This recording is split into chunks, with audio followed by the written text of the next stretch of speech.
Hello friends, welcome back to Kadamba Samayal. இன்றைக்கி நம்ம கதம்ப சமையலில் பூண்டு குழம்பு எப்படி பண்ணுறதுன்னு பார்க்க போகிறோம்.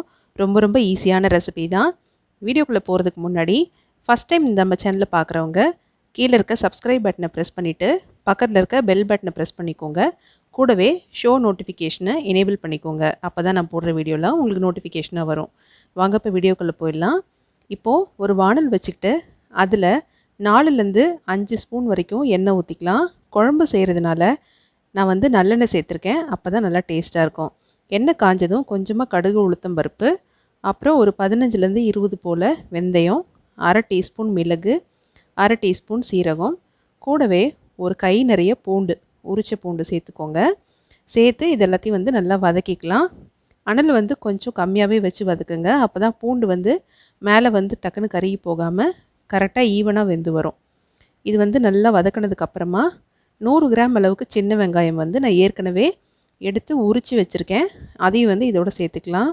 நான் முழுசாக தான் சேர்த்துருக்கேன். நீங்கள் அரிஞ்சு போடுறதுனாலும் போட்டுக்கலாம். இப்போது இது வதங்கிறதுக்காக கொஞ்சமாக உப்பு சேர்த்து நல்லா வதக்கிக்கலாம்.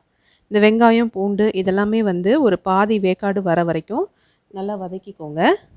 இது வதங்கும் போது இது கூடவே நம்ம ஒரு கொத்து கருவேப்பிலையும் சேர்த்துக்கலாம். அதையும் சேர்த்து வதக்கும் போது நம்ம குழம்பு இன்னும் நல்லா வாசமாக இருக்கும். இப்போது நம்மளோட பூண்டும் வெங்காயமும் ஒரு பக்கம் வதங்கிட்டு இருக்கட்டும். அதுக்குள்ளே நம்ம 2 மீடியம் சைஸ் தக்காளி இந்த மாதிரி பொடியாக நறுக்கி போட்டு மிக்ஸி ஜாரில் கொஞ்சம் குறைன்னு ஓட்டி எடுத்து அதையும் இதோடு சேர்த்துக்கலாம். சேர்த்து இப்போ இதையும் நல்லா வதக்கிக்கலாங்க. நம்ம அரைச்சி ஊற்றிருக்க இந்த தக்காளி இங்கே இப்போ கிரேவி மாதிரி இருக்குது. இது நல்லா வதங்கி சுருண்டு வரணும். நம்ம ஊற்றிருந்த எண்ணெய் தனியாக பிரிஞ்சு வரணும். அந்தளவுக்கு நல்லா வதக்கிக்கலாம்.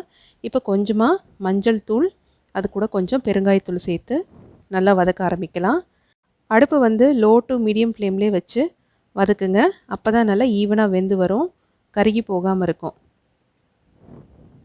இப்போ நல்லா பாருங்கள், சுருண்டு வந்துருச்சு. நம்ம போட்ட தக்காளி எல்லாம் இருந்த இடம் தெரியாத அளவுக்கு நல்லா வதங்கிடுச்சு. எண்ணெயும் பிரிஞ்சு வர ஆரம்பிச்சிருச்சு. இந்த டைமில் 1 டீஸ்பூன் மிளகாய்த்தூள், நான் வீட்டில் அரைச்சிருக்க மிளகாய்த்தூள் தான் சேர்த்துருக்கேன். நீங்கள் தனி மிளகாய்த்தூள் சேர்த்துக்கிறதா இருந்தாக்கா 1/2 டீஸ்பூன் மிளகாய்த்தூள், 3/4 டீஸ்பூன் மல்லித்தூள் சேர்த்து வதக்கிக்கோங்க.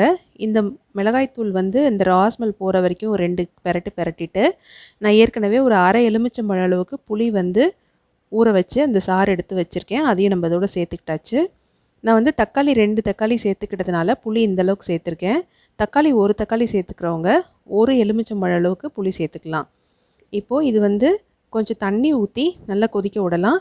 ஏன்னா நம்ம தண்ணி ஊற்றி கொதிக்க விடும்போது தான் நம்ம போட்டிருக்க அந்த வெங்காயம் தக்காளி பூண்டு இதெல்லாமே இன்னும் நல்லா சாஃப்டாக வெந்து வரும். இந்த தண்ணி நல்லா கொதித்து சுண்ட தான் நம்ம குழம்பு ரொம்ப டேஸ்ட் கொடுக்கும். இது சுண்டும் போது எண்ணெய் பிரிய ஆரம்பிக்கும். நல்லா அந்தளவுக்கு குழம்பு சுண்ட விடுங்க. அடுப்பு கொஞ்சம் கம்மி அனலாகவே வச்சு சுண்ட விடுங்க. இப்போ நம்ம குழம்பு ஓரளவுக்கு சுண்டி வந்துருச்சு. இந்த டைமில் கொஞ்சமாக வெல்லம் சேர்த்துக்கலாம். வெல்லம் இல்லை நாட்டு சர்க்கரை இப்படி எது வேணால் சேர்த்துக்கலாம். சேர்த்து ஒரு கிண்டி விடுங்க. இது கொஞ்சம் ஸ்வீட்னஸ் இந்த குழம்பு கொடுக்கும்போது சாப்பிட்றதுக்கு இன்னும் ரொம்ப நல்லாயிருக்கும். இப்போ நம்ம குழம்பு ரெடி ஆகிடுச்சு. அடுப்பு ஆஃப் பண்ணிவிட்டு கருவேப்பிலையை தூவிக்கலாம். அவ்வளோதாங்க, நம்மளோட சூப்பரான பூண்டு குழம்பு கொஞ்சம் நேரத்தில் ரெடி பண்ணியாச்சு. இந்த குழம்பு ஆற எண்ணெய் இன்னும் மேலே சூப்பராக பிரிஞ்சு வந்துடும். இந்த சிம்பிளான ரெசிபியை கண்டிப்பாக ட்ரை பண்ணுங்கள். எப்படி இருக்குன்னு கமெண்ட்டில் போடுங்க. உங்கள் ஃப்ரெண்ட்ஸுக்கும் ஷேர் பண்ணுங்கள். இது வரைக்கும் இந்த சேனலுக்கு சப்ஸ்கிரைப் பண்ணாதவங்க சப்ஸ்கிரைப் பண்ணிக்கோங்க.